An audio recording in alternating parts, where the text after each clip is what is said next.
So in this video, I was just having a conversation with my roommate, and I'm going to have the conversation again. It's somebody we both know, and it was good. It's something that made me feel good again, where I think I was helpful in a way. So I have a customer named Eric. Now he became friends with my roommate after I went to a party. I went to a party, didn't like the party, introduced my roommate to him. They became good friends. Eric's an okay, fun guy, I guess. Has a lot of immaturity issues, though, but he drives a car. Dave needs a ride once in a while. As well as Dave and them hit it off. So it really seemed to be a good thing there. But soon I realized that this kid has a lot of immaturity issues. He doesn't pay his own rent. He needs his father to pay his rent. He does massive amounts of drugs, and he needs his father to give him money for drugs. He doesn't pay for any of his own drugs. He doesn't care to buy his own furniture. He uses his grandma's furniture. He doesn't know how to tell people to leave. He throws too many parties. He walks around naked. He cusses out his father when his father is doing stuff nice.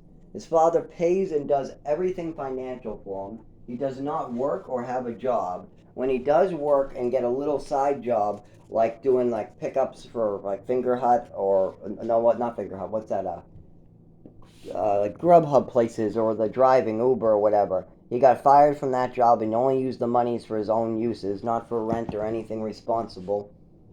So this guy isn't responsible. Whenever I've been over there twice to drop off or pick up Dave, where his father was chopping wood for him for the fireplace and dropped off food, and Eric came out screaming that the food was rotten and he doesn't want nothing but money from him, and that he's a terrible father, just screaming. Now, I don't know this situation, but I do know if my father bought me my own house with my own backyard where I could have a hammock. My father taught me how to drive. I had a good mother. I had a grandmother that left me a bunch of stuff in a will. I ended up having a father help me get a job at one point. I had a father help me get my own place to live. I had an income coming in every month from my father. My father was dropping off food. My father was chopping wood for me at an old age. This father's like in his 60s, not as old as my father, but old. I know if I had all that, I definitely wouldn't be screaming that he's a terrible father. I mean, he gave him a high school education. He offered him college. This is somebody who had every opportunity in life. He also got to stay in the town of Somersworth his entire life. Portsmouth and Somersworth. He lived in Portsmouth in some rich areas, and his first apartment is in Somersworth. So he got to stay local his entire childhood. He did get a proper education. He didn't pay for his own car. His father bought him a car.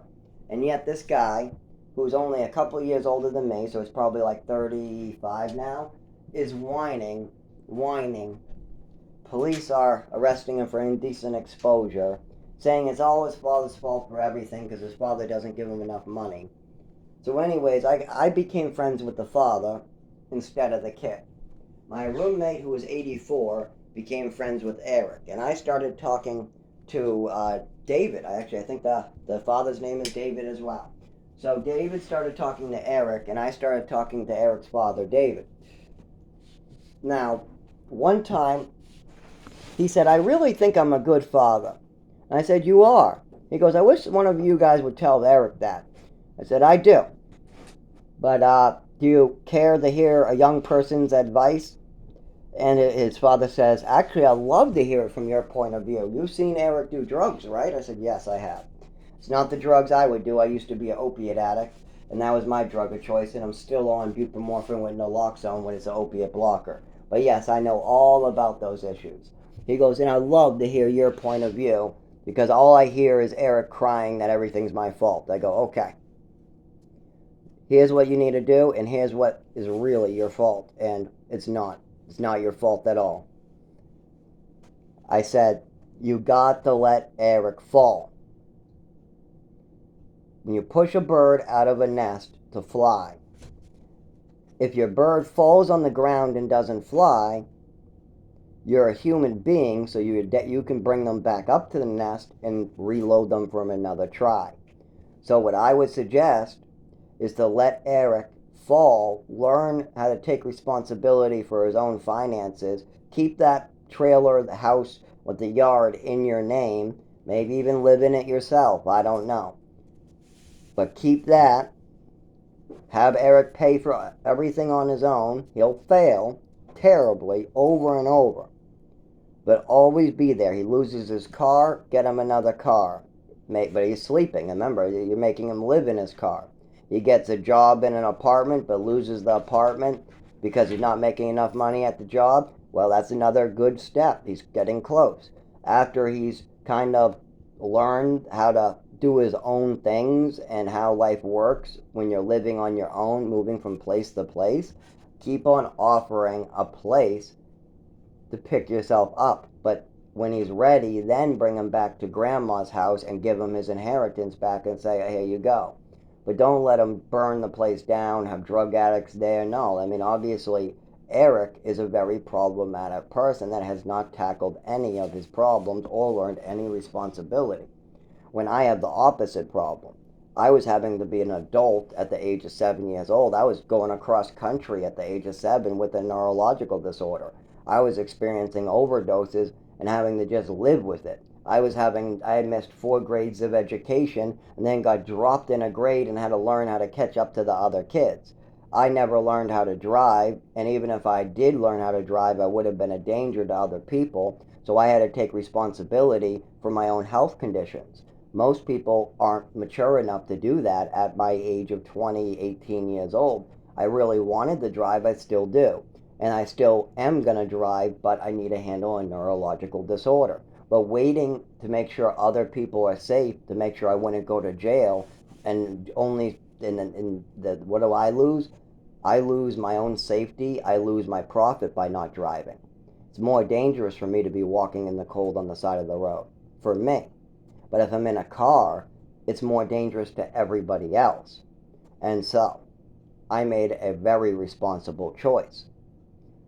I'm the opposite of Eric. I was making responsible, way, way, way above my head choices when I was only 16 years old, and I still didn't even understand the health issues I was experiencing. Had no idea.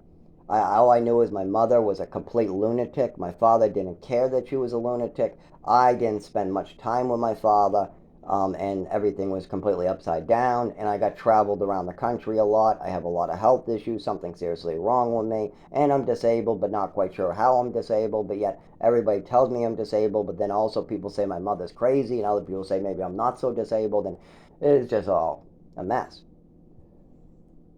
So I had to learn how to just get dropped on my head several times. I mean, at the age of 7 years old, I was on my own. At the age of in New Mexico, I was on my own for 18 months in the mountains in New Mexico. I was on my fucking own every day. So I had to learn that responsibility at a young, young age. I mean, like a 9-year-old walking with dangerous animals in the woods, playing every day while an African American strangles you on a couch, being forced to eat poisoned food. This is not no miracle childhood. But knowing how getting dropped on your head over and over affects you, there are things that can help me. Now, it's awful. You can't do what my mother and father did to your child without going to jail. My father and mother got away with it because they trafficked me.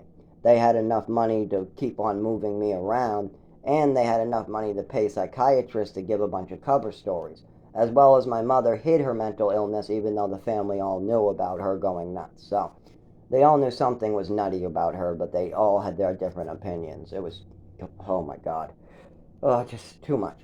But anyway, so when I was on the phone with Eric's father, I explained to him that maybe he should just let him fall. Let him fall and fall and fall, and he might have to live in a shelter, but be there every year to pick him up. If he loses his car, buy him a car to sleep in. You got him healthy. You kept him healthy during his childhood, right? Yeah. He goes, yeah. I said, you gave him an education, right? Yeah. You gave him a head over his head? Yeah. To how long? 30? Yeah. So you kept him roofed, fed, clothed. You kept him healthy. He has no health issues, and he can drive a car. He can live in his car, he can make money, he can work, and he's not on Social Security. You gave him a great start. Not only that, you gave him a trailer and a home. This has a backyard. This isn't your average trailer park. This isn't even really a trailer park. There's only 8 trailers, and they're really like big built-on houses. And this is going to be this 30-year-old's house. He has a yard, a hammock, all this. He's been handed everything, and all he has to do is pay a small, like $350 a month amount and then feed himself. That's nothing. That's nothing. Thanks to his father spending so much money on him, he has a great setup. He has an education, he has his health, he has a car, he has a great caring father that's willing to pour more money in. On top of that, he has a low rent and a property that he has inherited. This kid is set up, but yet he continues to lose his property, not pay for it, let people destroy it, get charges, destroy his own body, stuff like that. Meanwhile, people like me, I had my health destroyed before I was 12 years old. I didn't get health. I wasn't left with my health intact when I was 18. When I was 18, my health was already destroyed. Could I drive a car? Fuck no. Did I have an apartment? No. Was I housed all the time in my father's house? Fuck no. I was traveled and given to all different types of big niggers to choke me and shit. I was passed around like a bad cookie. So no, I got none of that start. So to see these people get these starts and not want to keep them really drives me nuts. And then for people to think that I got some miracle start, like there was some plan for me. I asked my father where I would be moving, and they never had a clue. There was always shelters, programs, drugs, put them out on drugs. I mean, the amount of drugs I was on even at age 7 was fucking ridiculous. I mean, I was drooling, passed out on a party. I had an overdose. There was extra Epicac as a punishment. That's fucked up shit to do to a 7-year-old. So I wasn't healthy, that's for sure. And if you look at the pictures, it's very clear. I never had a healthy day in my childhood or in my adulthood. It started at age 7 with my mother. I was healthy until age 7. At age 7, my mother started destroying my health to try to make me disabled. And I'm still disabled to this day. She succeeded. My mother wanted to make me disabled, and she did it. My mother got whatever she wanted. She was the queen. She wanted to cripple some orphan and treat him like a dog or a pet. She got it.